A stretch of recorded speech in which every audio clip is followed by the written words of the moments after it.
మన ప్రభుత్వ ఉద్యోగానికి ప్రిపేర్ అవ్వాలంటే పుస్తకాల యొక్క సహకారం ఎంతవరకు ఉంటుంది?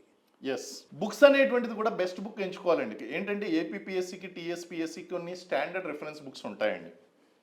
ఇప్పుడు ఇండియన్ సొసైటీ కానీ, ఇండియన్ హిస్టరీ కానీ, లేకపోతే పాలిటీ కానీ, మీకు తెలుసు స్టాండర్డ్ బుక్స్ అనగానే పాలిటీ అనగానే మీరేమంటారు? పాలిటీ అనగానే లక్ష్మీకాంత్ గారి బుక్ చదవండి అంటారు.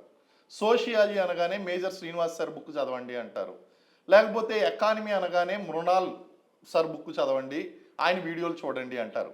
అంటే మార్కెట్లో కొన్ని స్టాండర్డ్ బుక్స్ అనేటువంటివి ఉన్నాయండి.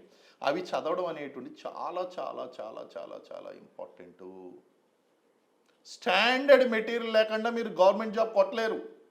కాబట్టి మెటీరియల్ అనేటువంటిది చాలా one of the important step.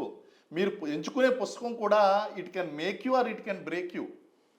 మీరు చదవకున్నటువంటి రాంగ్ పుస్తకాలు 10 చదవండి, మీరు సెలెక్ట్ కారు. చదవలసినటువంటి పుస్తకం ఒకే పుస్తకాన్ని 10 సార్లు చదవండి, సెలెక్ట్ అవుతారు. సో కొన్ని బ్రాండెడ్ బుక్స్ ఉంటాయండి మార్కెట్లో. ఈ ఈ ఈ పుస్తకాన్ని మీరు నమ్మచ్చు. ఎండోమెంట్ ఆఫీసర్కి ఎవరి పుస్తకం చదవచ్చు, సోషియాలజీకి ఎవరి పుస్తకం చదవచ్చు, సిడిపిఓ ఎగ్జామ్కి ఎవరి పుస్తకం చదవచ్చు, గ్రూప్ 1 గ్రూప్ 2 ఎగ్జామ్స్కి ఆ సబ్జెక్ట్ వైజ్ సైన్స్ అండ్ టెక్నాలజీకి ఎవరి పుస్తకం చదవచ్చు, పాలిటీకి ఎవరి పుస్తకం చదవచ్చు, లేకపోతే ఎకానమీకి ఎవరి పుస్తకం చదవచ్చు అని చెప్పేసి ఇప్పుడు నేను కొన్ని పేర్లు చెప్పగలను.